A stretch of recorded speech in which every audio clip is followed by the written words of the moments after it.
поселке Жешерт благоустраивается не только тротуары и дороги, деньги также пошли на благоустройство, на комплексное благоустройство дворовых территорий. Вот мы с вами побывали сегодня на 2 детских игровых площадках. То есть это не маленькие комплексы, это полноценные, крупные, большие площадки, которые будут иметь свое ограждение еще.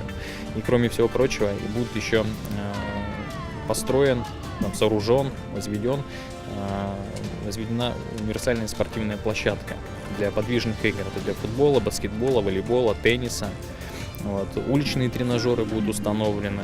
И диковинка, наверное, вообще, в принципе, для поселков, это будет возведен скейт-парк для местной детворы, подростков, для того, чтобы они могли заниматься этим видом спорта.